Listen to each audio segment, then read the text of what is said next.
It'll slowly pick up.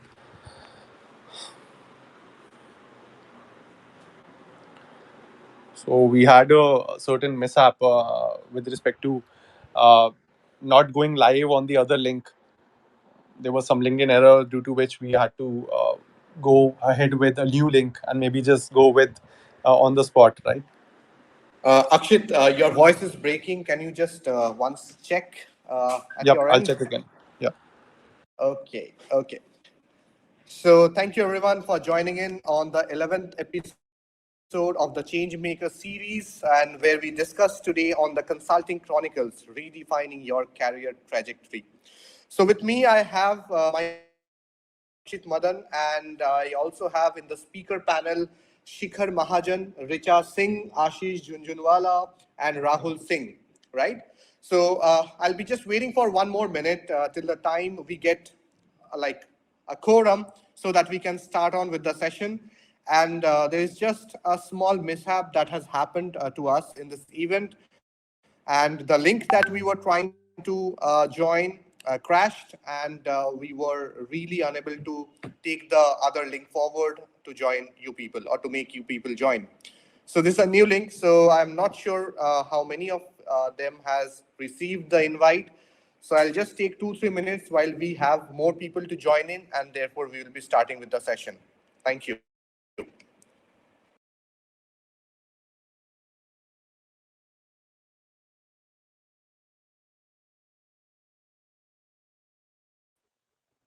Right. In the meanwhile, if anyone has any other questions, they might even message me or Tuhin, and we'll be happy to take them up.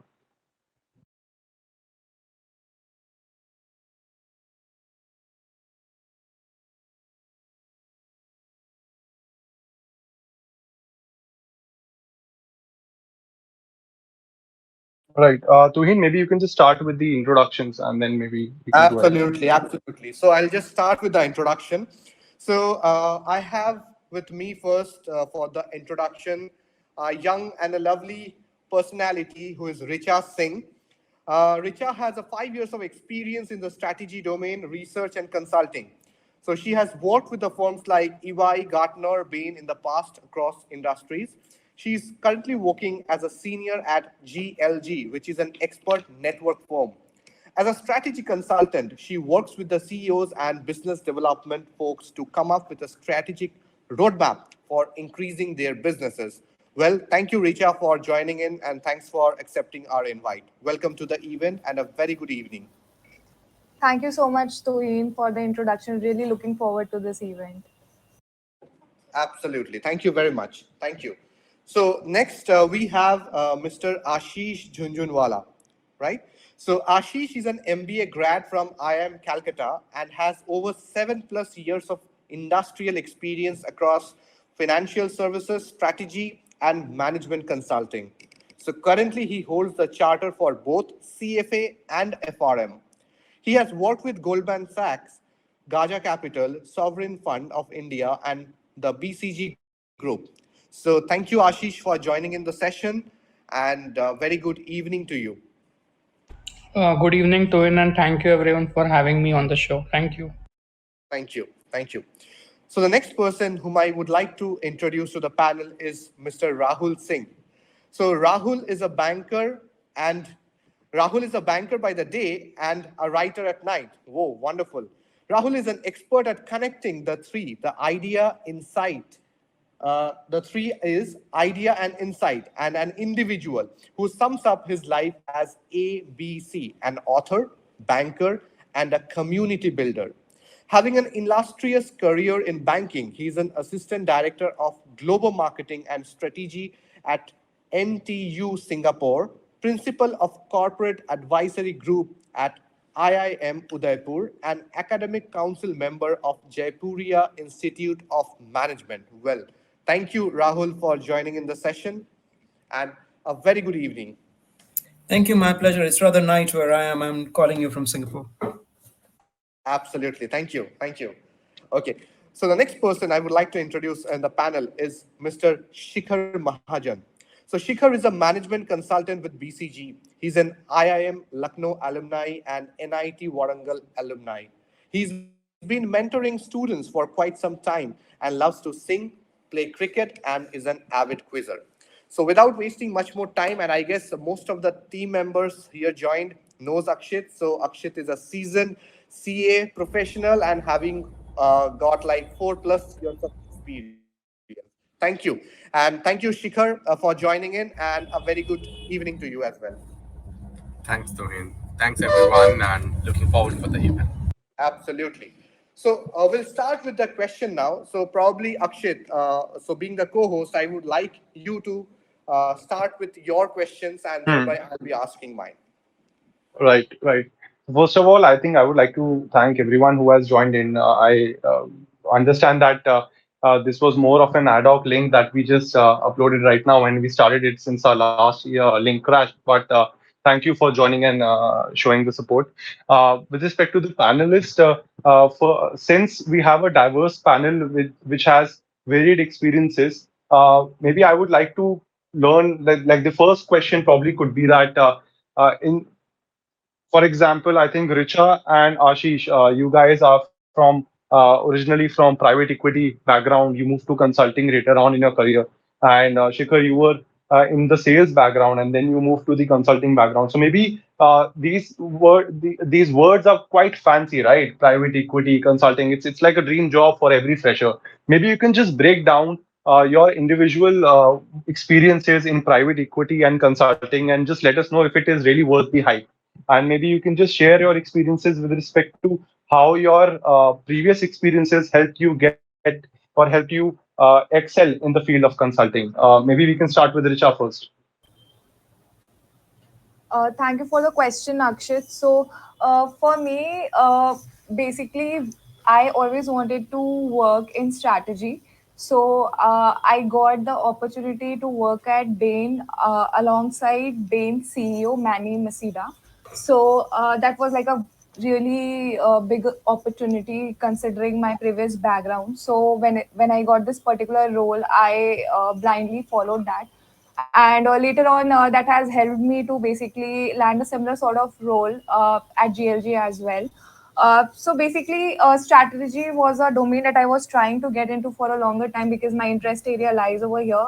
You get to work for cross industries, say clients as well. So for me, the switch was basically because of my underlying interest towards it, and that's the reason I basically pursued that opportunity, and I really look forward to continue doing that. And I think it's worth the hype because it's not just about getting, firstly, the exit options and the kind of opportunities that you are going to get once you dive into the consulting domain. That is immense. Your resume is always going to get shortlisted. You are always going to get land interview calls, which I think is a very comfortable position to be in. And other than that, I have also seen a keen interest specifically for my profile from a lot of, say, startup founders or people who cannot maybe afford you full time, but they would want your expertise part time. So, if anyone who is interested, normally the consulting hours are very hectic. But if somebody has really that kind of drive, or they want to do something alongside, so I think it opens a lot of doors for you in terms of refining your overall learning curve. So this was like it was a very personal reason to basically switch over here. I had worked with Bain for a very shorter stint. That was because, yeah, of course, the hours I think very long in the consulting firms. It didn't drive me for like a longer period of time, but it definitely opened a lot of doors for me. For example, my current role, which I really love, and it was like I would say it was definitely a game changer for me, at least in my career, considering I do not have like a lot of elite firm stack, which is normally preferred in the consulting domain. So that definitely was a stepping stone in my career. One of the decisions which I do not regret at all. Right, wonderful. Ashish, maybe you can just throw some light with respect to your experience and link it how private equity actually helped you in the consulting industry. You can talk about some of the transferable skills that you learned in private equity.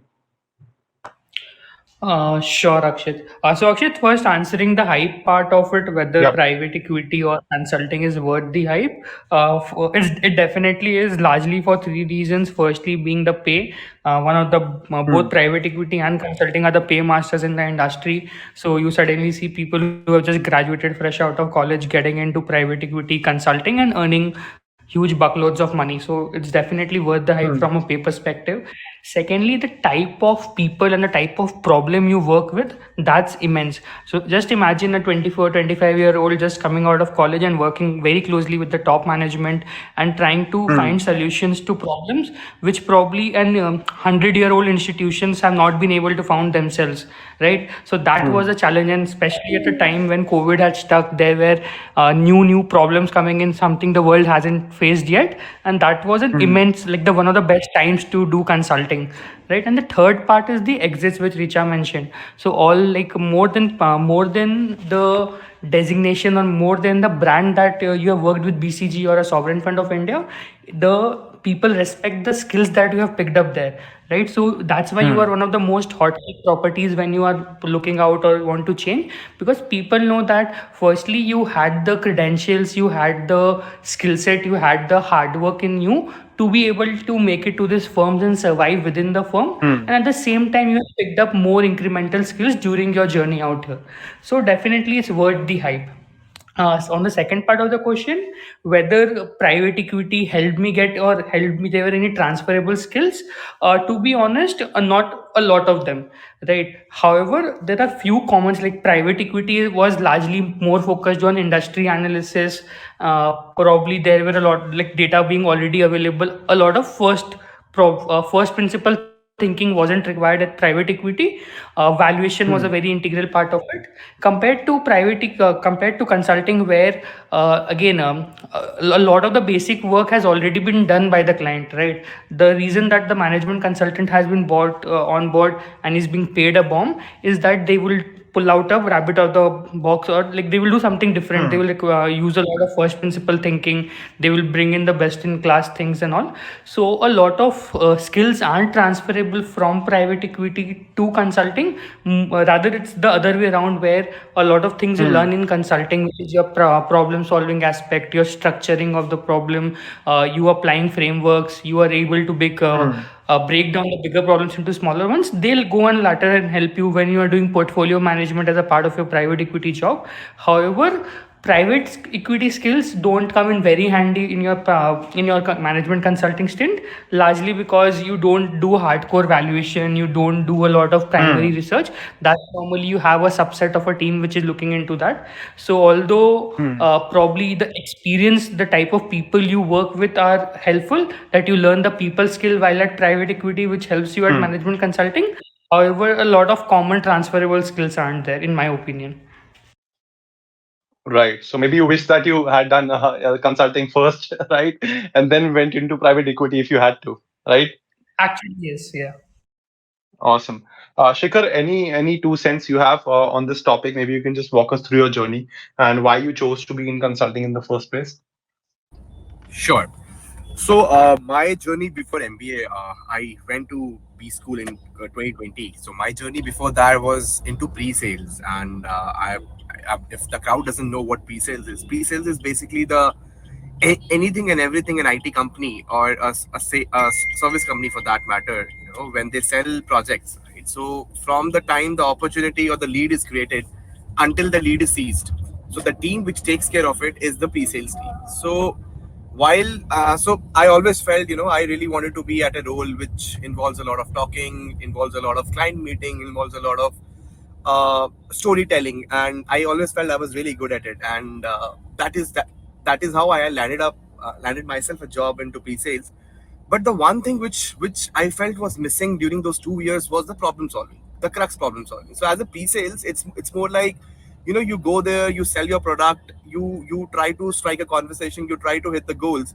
But then one thing which I always felt was I wanted to create an impact at the organization where I'm selling, and I, being a pre-sales consultant, wasn't doing that. It was someone else who was implementing it, or someone else who was creating the solutions, right? So that is where the spark for solving, that is where the spark of joining consulting came in. And that's when I realized Hmm. that the transition is really important, and that's when I went to B school, entered consulting, and I think after having been in this field for almost 1.5 years now, the kind of impact I create and the kind of work I do on everyday basis is something which is giving me a Hmm. great kick, along with all of that which I was doing previously as well, right? So Right. it feels like a wholesome, feels like a complete ball atmosphere, and then feels really good to Hmm. be in this, in the current Hmm. position where am I right now. So that has been my Right. journey, that has been my transition from a pre-sales Hmm. consultant to a management consultant. Wonderful. I think you were bringing in the money before. Now you are now that the money has come, you're on the execution side. Do you think there is uh, s- uh, another aspect that is missing that probably could go in the future with respect to, like, now you've gotten the you've basically sold, you've bought in the clients, you're now executing the same. Is there a third part that comes in? What Well, next after consulting? Perhaps, like, if you talk about some of the exit opportunities. well. So if you talk about, if we talk if I speak on that lens, before consulting, I Hmm. was selling projects. After getting to management Hmm. consulting, I am not selling projects. So basically, how in management consulting it works is, first few years you don't sell projects. You work on what is being sold. You drive your entire Hmm. pieces, whatever you call it, modules, or you call it your piece. You drive it, and then Hmm. so basically it's a hourglass journey, right? You are a generalist, Hmm. you become a specialist, and once you become a specialist, after that you figure out what you want to do, and probably then you start selling projects, right? So I think, Hmm. answering your question, Hmm. I think the third step would be probably now to entice, or probably not to Hmm. jump onto that position where I'm actually having a one-on-one, and I'm actually Hmm. figuring out that problems on the client side, as a single Hmm. individual, and probably that Hmm. going ahead and selling that as a piece, right? so Right. so Right. so I So it so I comes think back to sales again. The third correct, part. correct, correct, correct, Right. correct. but Absolutely. but Wonderful. but this time more from a holistic perspective, Hmm. and more from the 360-degree perspective, and not being just a part of it. Wonderful. Awesome. Tuhin, maybe you can just take the next one.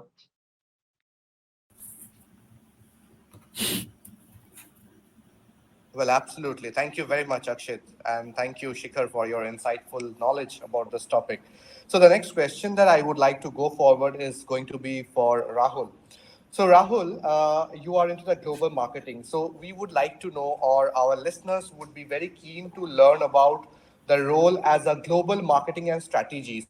So, if you can just tell us more about this role and what exactly is everything all about global marketing. So if anyone wants to get into this role, how can they do it? If you can just express your views in the same. Sure. Thank you so much for asking that question. First of all, I think I'm not qualified enough to be speaking on this panel, but nonetheless, I've been invited, so I will give my 2 cents. When you talk about global marketing, it's essentially a sub function of marketing. And the difference is that when you say it's global marketing, that means your company or product, whatever you are marketing, is international. Now, I sit within a university, and you'd wonder why would somebody in a university need marketing? But in this day and age, every product, every service needs marketing. So I sit in a university called Nanyang Technological University in Singapore. And here I look after global marketing and strategy, whereby we market the university globally, and we decide the strategies that would help us market the university. So if you look at the rankings, NTU, the university where I am in, it will be ranked number one or number two university in Asia. Yet, if you walk around in street in India, in Chennai, in Bangalore, in Mumbai, in Delhi, and if you ask people about this university, they may or may not know about it, right? So Right. every product does marketing. In fact, does need marketing. And I argued to the contrary, if I could use Hindi, जो product बिकता नहीं है उसी को marketing चाहिए होती है. You would never see Google marketing themselves, right? And marketing Absolutely. is something that is basically creating awareness about your product, whatever that might be. But my journey into marketing, if I could come to that, was not as straightforward as some of the other panelists' journey has been. I started as an engineer. My first degree is in engineering. I wanted to be a theoretical physicist. I never became one. I joined a bank as an investment banker, and then I did an MBA at IIM Bangalore. After that, I continued being in banking, in sales and trading. And then within the banking industry, there was another role that they had set up, which was global product marketing, which I joined, where I was looking at content within the APAC region. And while I was doing that, I started writing books and I took a sabbatical. While I was on my sabbatical, I got pulled into this role that I'm currently in. So my journey had been not as straightforward. It's full of meanders, full of turfs and curves. It's not a straightforward journey. Absolutely, Rahul. I think you've had a wonderful journey. But just the question that pops up in my head is how difficult was it transitioning from an investment banking career to maybe something in marketing, right? Especially at a university. I think it might be, they seem like poles apart. If you can just bridge the gap in between, let us know what were the transferable skills that helped you and how was the change like? Yeah, so I have written a couple of books on this topic called ikigai, which is a Japanese word, essentially means purpose. So let me just break it down and that'll probably answer your question. So ikigai is basically finding out what you're passionate about. Now, all of us are passionate about something. How do you know what you're passionate about? You're passionate about something that you would do regardless of whether you get paid money for it or not. That is your passion, something that you will do for the love of it. So once you figured out that I'm passionate about it, you need to find what skills do I have. Now, all of us have skills. Richa here has skills. You have skills. Ashish has a skill. Shikhar has skills. But we, all of us have different skills. The problem is that we start comparing ourselves to other, and then we think, oh, I don't have that skill or this skill. But you have to focus on yourself. What skill do I have? Okay, so figure out what you're passionate about. Then find out what skill you have. And then with that skill and within that passion, you have to find out, can I use this to solve for a world problem? Why a world problem? Because if it's not a big enough problem, it will not have an impact. Your roof is leaking is your personal problem. If roof of every house in that lane is leaking, it's slightly bigger problem. But if the entire village, the roof is leaking, that's a problem worth solving for. But even if you have all this combination, something that you're passionate about and something in which you have skills and something in which you can contribute with a solution, you may still not get paid for it. So ultimately, you have to solve it in such a way that you're getting paid for it. If it's not something that you're getting paid for, then it's just a hobby. It's just something that you do for the fun of it. So you have to solve all these in a way that it's monetarily gainful for yourself. So in my own case, the various experiences that I had at all point in time, I like to look my life in a bit of a reverse. I like to think, okay, if today were my last day, would this be exciting for me? What would I want to be remembered for? So if you start looking at your life backwards, okay, what should my life look like if today was my last day? What would I do? That's the most important thing I would do. So sitting in bank, I realized, okay, making the next $1 million is not something that I want to be remembered for. It's not something that excites me. And I decided, okay, I want to write books. So I went ahead and wrote 3 books. And then I was like, okay, you know what? This really makes me happy. So I was like, okay, let me take a sabbatical and write more books. While I was doing that, my university where I did my undergrad, NTU, they reached out to me for a specific strategy piece that they wanted to do. I helped them out, and after a few weeks, they came back and said, hey, you know what, continue doing what you're doing. Why don't we offer you a full-time position? And I was like, okay, I was in a double minds, but eventually I joined it. And I'm loving it. This is a role where I can create impact. This is a role where I can actually bring countries together, where I can actually bring national priorities of Singapore and match that to, let's say, Indonesia's priorities or to India's priority. Just last month, I did a Singapore-India hackathon, which was bringing together 2 countries at the highest level. So I think in everybody's case, everybody on this panel, it's about what drives you. So if you have figured out what drives you, believe me, when you say that, oh, I don't know this or I don't know that, difference between you not knowing and knowing is hardly a month. Within 4 weeks, you can know anything, you can learn anything, especially given the Right. kind of audience that you have here, all of them are capable of learning any skill on the planet in 4 weeks. Yes, absolutely. Rahul, there's just one question that probably pops up around over here, and that is that in order to follow your passion, does it come with a certain amount of privilege that needs to be earned in order to free yourself from the shackles that we normally get tangled to once we graduate, going after jobs, which probably may or may not align with our passion, right? Just to earn some bucks and then maybe eventually what people say financial freedom, like attain it at the age of somewhere around 35 or 40. What are your views around it? If somebody is really passionate, like, would you change anything about your life? Would you do you figure that maybe if you had followed your passion of writing books 10 years back, would it have been that much possible or even maybe feasible for you? So I would answer this in this way, that Hmm. between your heart and your mind, follow your heart.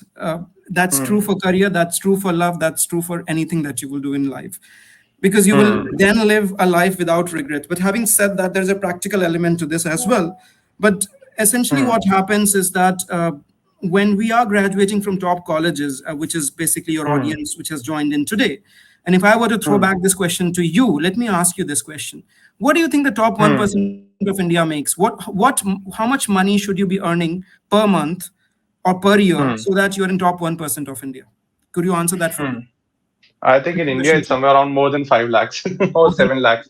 Yeah. That's what a fact that I That's probably learned. that's Right. totally true. And Yep. but the thing is that when I ask this question in business schools and engineering Hmm. college, I get numbers like 10 crore, 1 crore. That's what people Hmm. think you Hmm. need to Hmm. make in order to be in top 1% of India. But the reality is Hmm. anything above 8 lakh in Indian money Hmm. makes you in top 1%. And most of the colleges, top 100 colleges in India will get you there, right? Now, the problem Hmm. is that we come from middle class families, and even when we are getting salaries worth a few, like maybe a crore, we still feel that we haven't reached there yet.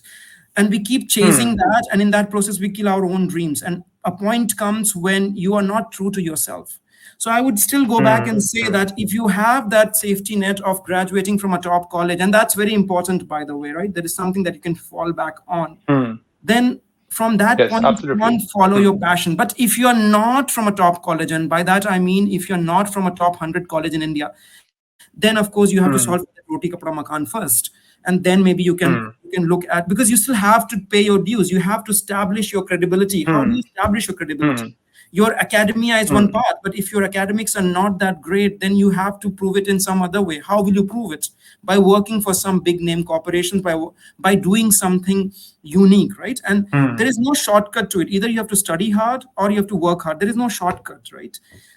Hmm. So once you have done that, once you have that cushioning, it becomes easier for you to follow your passion. Some people are born with silver spoon. They need not have to, like, most people who graduate colleges and are coming from middle class families, they have an immediate need to start working. But suppose you did not have Hmm. that need. Suppose your father was a billionaire, then you Hmm. can basically go ahead and pursue whatever you want, because there is no fear of failing. So Hmm. uh, it's very important in life to have the right of failing, and that you have to earn. Hmm. Either you have to earn it Hmm. yourself or your parents have earned it for you, but there is no Hmm. escaping. Absolutely. I think that's one of the most amazing answers that I've heard probably to this question. And I think everyone should maybe just go through his books that he has written and probably find out more insight. Wonderful, Rahul. Tuhin, would you like to take the next question? Probably, if you would like to, please go ahead, Akshit. Yeah, No I'll problem. take I'll take that. That's not an issue, right? Thank you. Thank you. So, Richa, Ashish, and Shikar, this one is probably for you. Primarily related to consulting, and Rahul, please feel free to add if you have any inputs on this.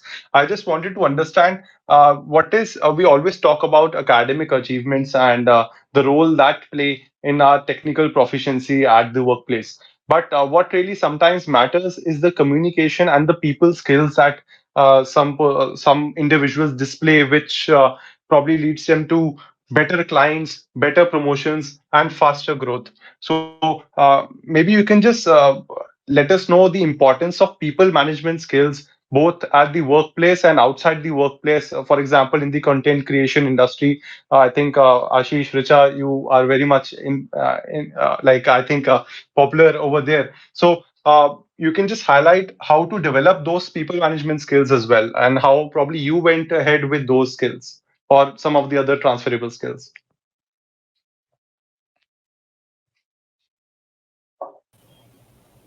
Right. Should I go first? Yes, yes, please, please do. Yeah. So I think people skills are something which is inevitable for any person to succeed in any domain. You cannot be a lone warrior and strive. I mean, maybe you can build something smaller, but if you want to build something at a larger scale, you definitely need people. And especially if you are working at a workplace, so your people skills really need to be good enough. So I think firstly the art of delegation. If you are a people manager, you have subordinates under you. The art of delegation is something which will basically help you deliver efficiently and more accurately. Hmm. How you are able to optimize the resources that you have.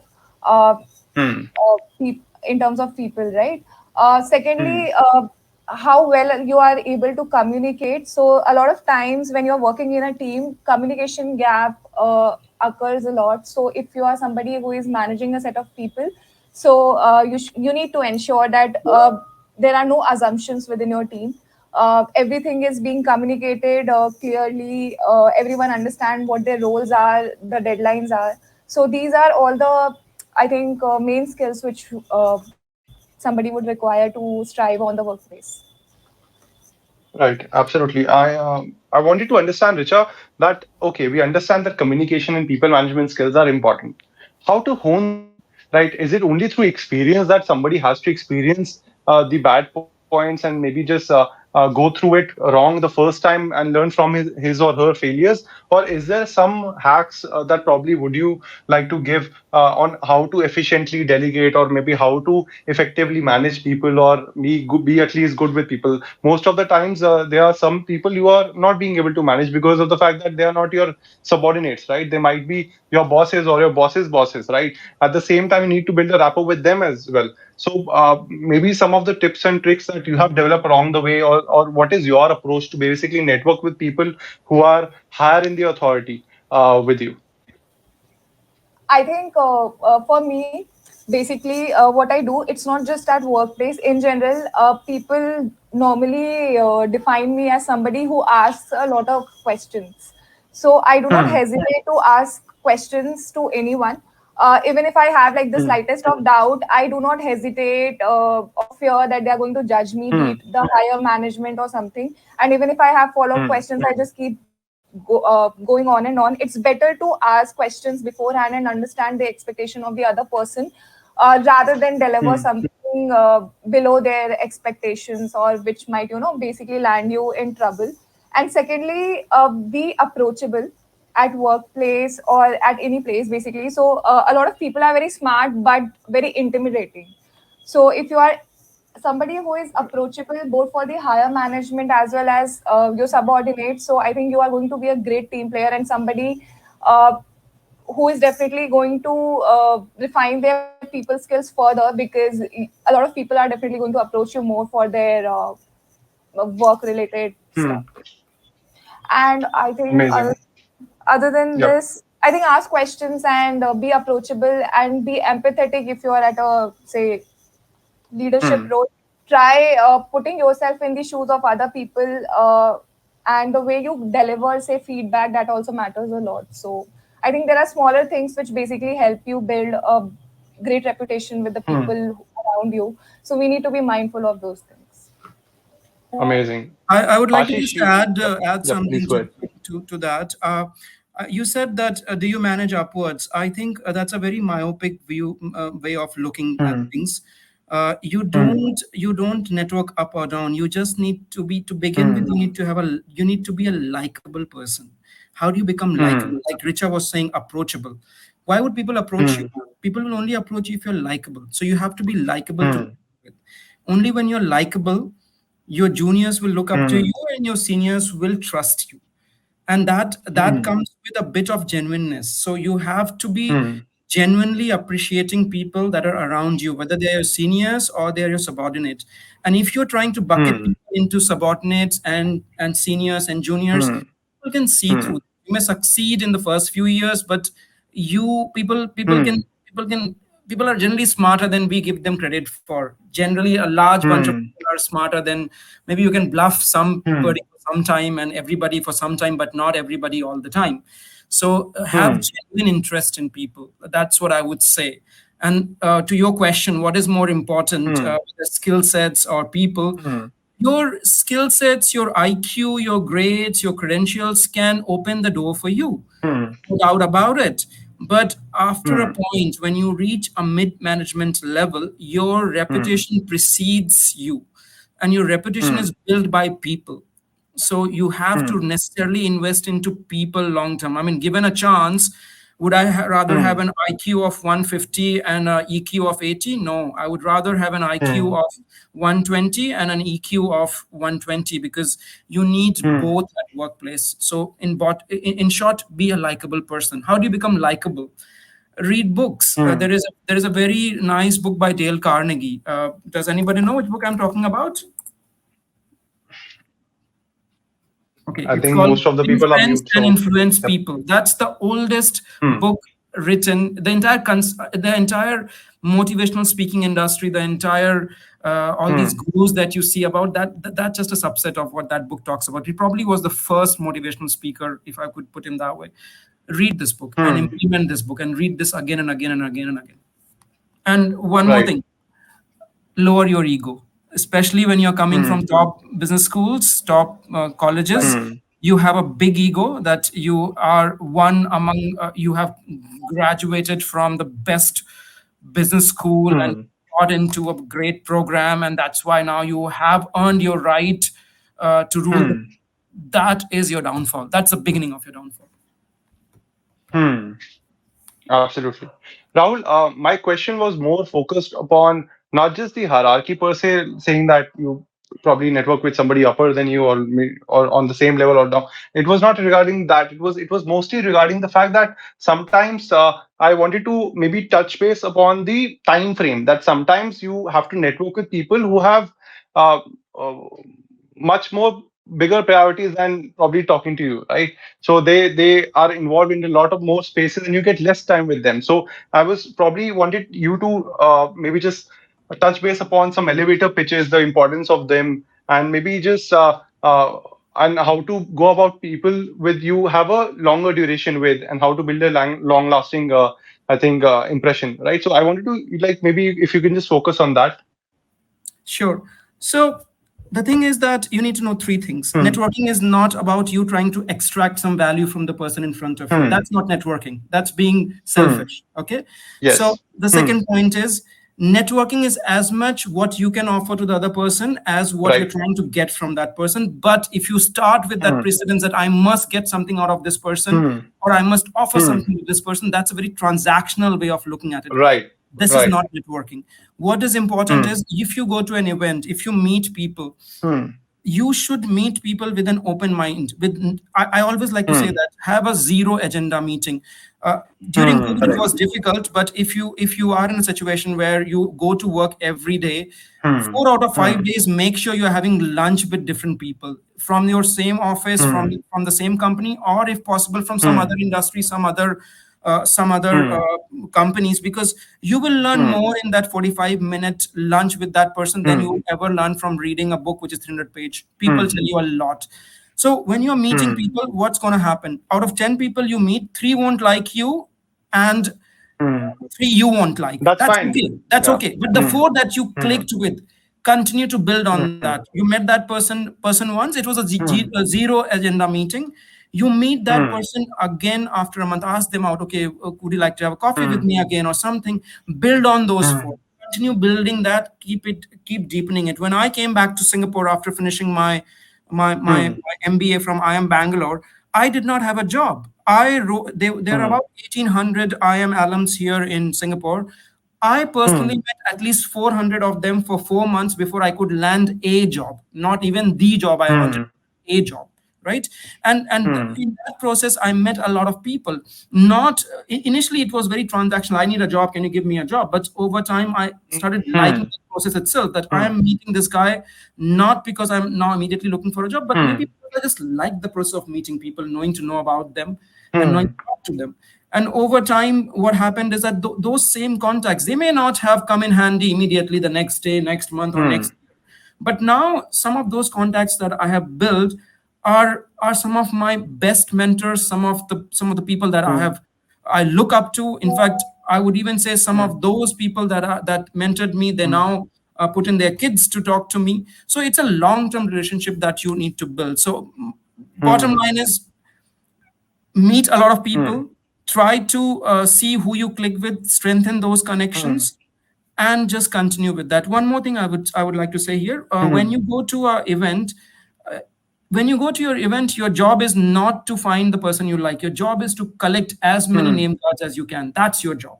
Collect as many name cards as you can, and most people are very bad at following up. Take those name cards home, look those people up, look at their LinkedIn. If something clicks, drop them a message. Ask them for coffee if you want to. If something is interesting that you think you can offer them, or they can offer you, maybe they are busy. They may say no once. They might say no twice. But in my experience, every time I have asked anybody, the third time nobody has said me a no, because if nothing, they love you for your persistence. Absolutely, I believe, Rahul. So Akshit, Right. So probably when you'll be here in Delhi, I'll probably message you 3 or 4 times, and then maybe we can have a coffee. Or will you have coffee with me on the first day? Well, it's not people. Okay, that's a very good point. So people don't deliberately not meet people. Most people are nice people. Yeah, They I might be know that. busy. But the other thing, the flip side of the equation is that most people self select themselves out of it. Most people will say, "अरे ये तो Right. बहुत आदमी इससे मैं कैसे meeting मांग सकता हूँ?" So you are excluding yourself. So don't do that. That's not your job. You do your karma. Your karma is to ask for it. You don't decide for the other person whether that person is going to meet you or not. That's his job or her job. Don't do their job. Just do your job. Ask. Right. Absolutely. So Akshit, so I guess Richa is like having some engagement. So can we have a last question for Richa for this event, and probably she can conclude the event? That's not an issue, Risha. If anybody wants to be on the same path as you are, right, treading the same path, maybe some tips and just some word of wisdom that you can throw of what not to do in your journey, from like coming from private equity then to consulting. If somebody wants to just get into consulting, should they go through this route, or should they focus all their energies directly in getting into a consulting domain, right? Oh, that's a very interesting question. All of us, I mean, whoever is looking forward to consulting, whoever has been in this field, has once or the other would have always scripted about work-life balance, right? So, but you know, there are ways. There are people who are striving for it. Even you know, there are ways how you can achieve this. So I think this question can be answered in 3 parts. Okay, so 3 things you can do to achieve this work-life balance is, first thing is discipline, right? So you know, you just come out of college life, there was no discipline. Can you guys hear me? Am I audible? Yes, Yes, absolutely. you're audible. My Shikhar, you're bad. absolutely audible. Please go ahead. So 3 things, as I was saying, first is discipline, right? So a lot of us enter into consulting right fresh from college, and you know, B school is probably the last school or last college life a student, you know, is a part of, and hence a lot of indiscipline is also there, right? So I think moving into consulting, moving into corporate, one thing, if you really want to tick your passion as well as your work, discipline has to be there. So when you know, let's say I want to go to gym, right, and I come back on a tiring day, it's been a long day, I started my work at 9 a.m. in the morning, I'm closing my day at 10 p.m. Now there are 2 options I have, right? One option is to just call it a day and pass out, sleep, right? Because you want to get up for the next day. Other is you have to maintain the consistency, and as a consultant, I feel that consistency is very important, right? So even if you go to a gym for 30 minutes or 20 minutes, I think if you continue to do that, right, your body also supports you. but you break this habit for a month, you're gone. You'll be all over the place, right? So I think consistency, discipline is the key. The second thing is, what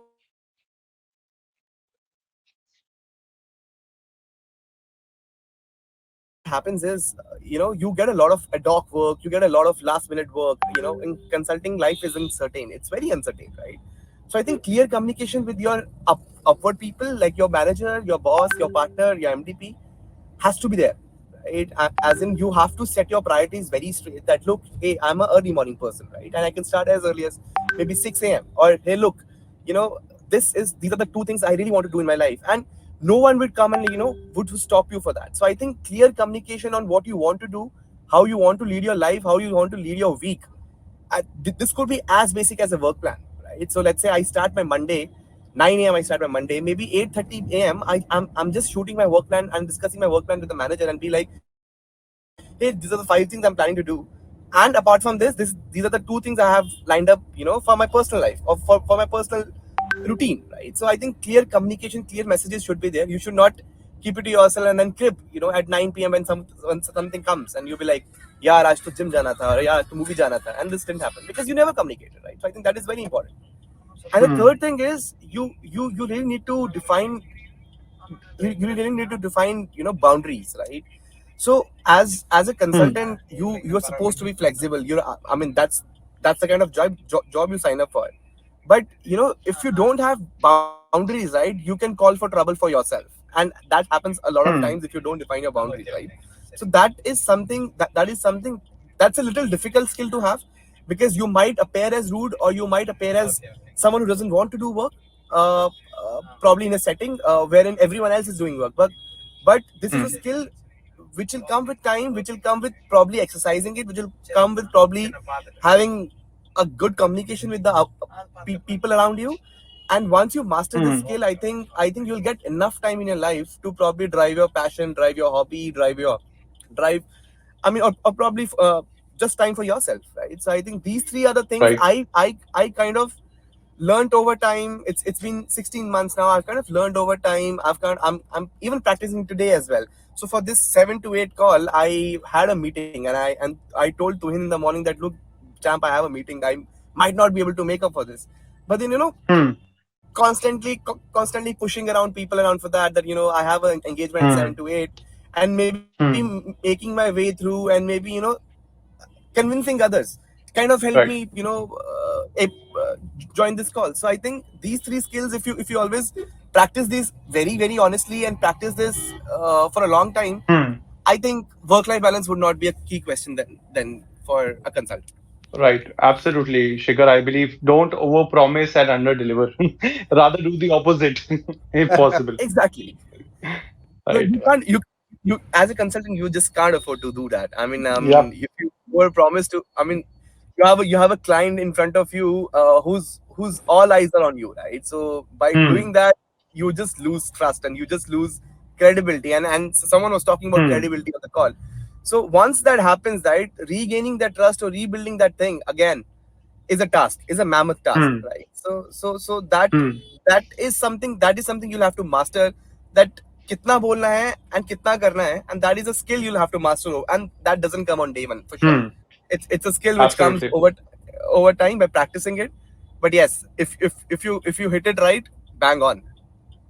It comes after a few assignments where you've promised more than you can chew, and then you figure out, okay, I don't have to promise this much. Then you Wonderful. run around for damage control. More resources, more time, please. Yeah, Amazing. yeah. Right. Ashish, are you still on the call? Yes, yeah. Yep. So, Ashish, maybe your 2 cents about how you manage these changes, and now I think you've changed countries as well. I think Rahul, even you, I think coming from India, going to Singapore, you have probably shared your journey, how you first aced your job. You contacted 400 approximately alumni of your college to land your job. So, how hard has your journey been, Ashish, coming from India? Now, I think you are in the UAE. What is the cultural transition like, and what are some of the things that you're taking from India along with you to the other country, and which are helping you?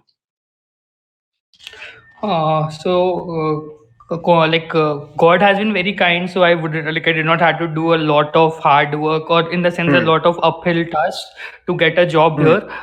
Like I did not even was actively looking out here. I was just happy with my job back in India, and it was a time Hmm. when one of the group CFOs reached out to me that, hey, I'm looking to hire someone as a part of my team. Would you be interested? It's a meaty role. We are Hmm. looking for young folks and all.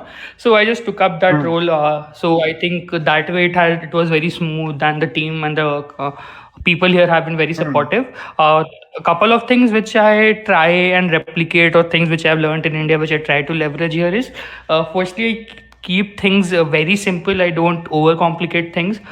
So be it in my Hmm. work, so let's say I try to pre-plan them. I try to align it with my manager, with his schedule, Hmm. and try to ensure that like whatever I'm promising, or what I am probably what I've communicated that this would be delivered, I'm able to deliver it in a better Hmm. quality than what was promised, and at a better timeline than what it was promised. And apart from Hmm. that, I have just bought in a lot of people skills from India during my 6-7 Hmm. years of work in India. So one thing which I have learned Hmm. there is that just treat people the way you want to be treated. That's with respect, with empathy. Try and place yourself in their shoes. So although the language spoken may be different in different countries, however, the basic way people operate are largely the same. So if you just continuously treat people with respect, show interest when you're talking to them, be respectful, be humble, so I think most of your problems are solved. And I think that has really played a very helpful and important role for me here. So it has been a few months here, and the journey has been pretty smooth, and I'm really liking the country, the new job, and the new people I'm working with. Wonderful. Thanks, Ashish, for sharing the Okay. journey. Thank you, Ashish. Akshit, let's open the bridge for probably any questions if anyone has. Else, I understand that we connected for the event till 8 p.m. However, there was some technical glitch from LinkedIn side, and we could not start on time.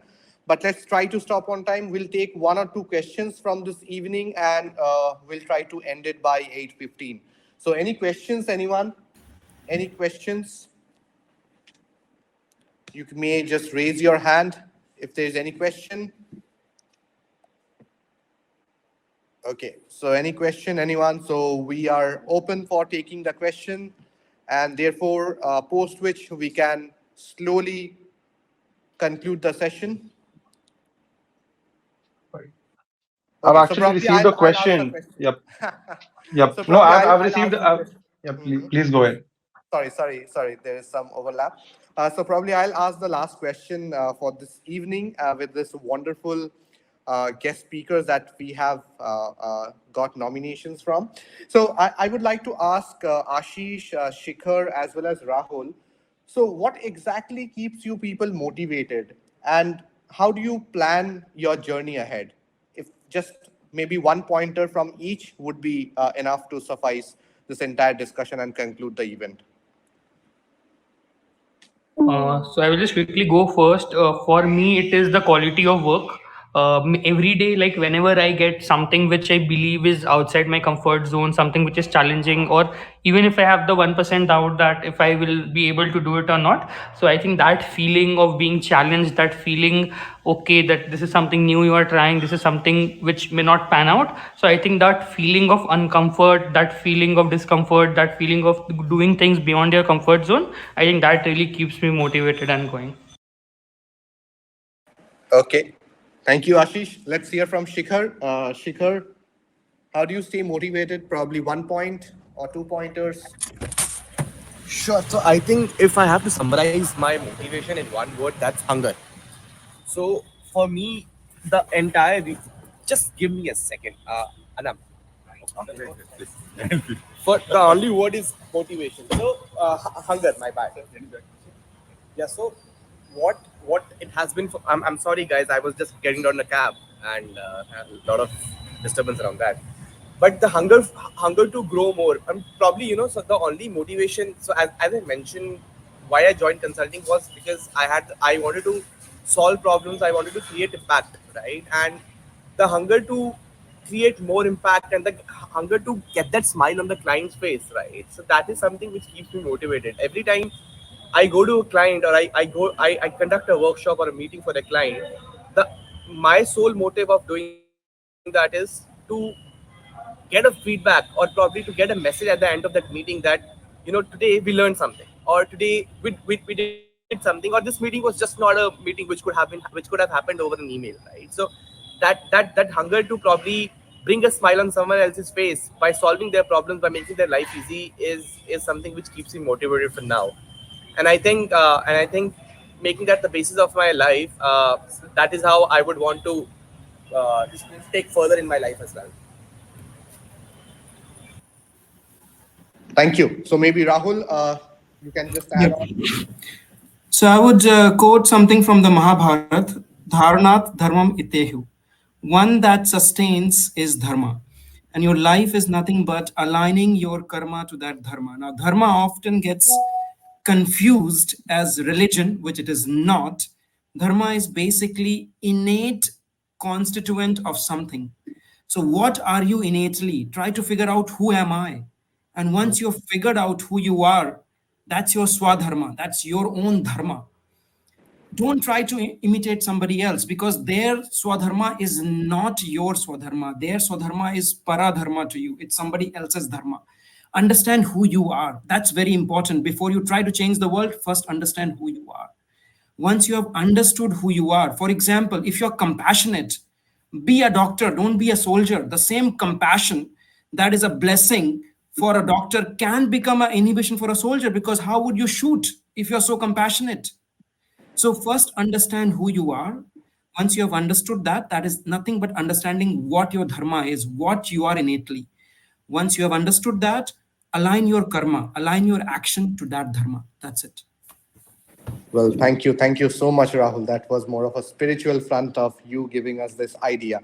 Well, thank you very much. And Akshit, if you would like to also add on. So it was really a good session. And really thankful to Ashish, Shikhar, Rahul, as well as Richa. And thereby, I would like to thank all of our listener friends who have joined us for the 11th episode on Consulting Chronicles. So thank you, everyone. God bless. Have a good night and take care. Bye bye. Khuda Hafiz.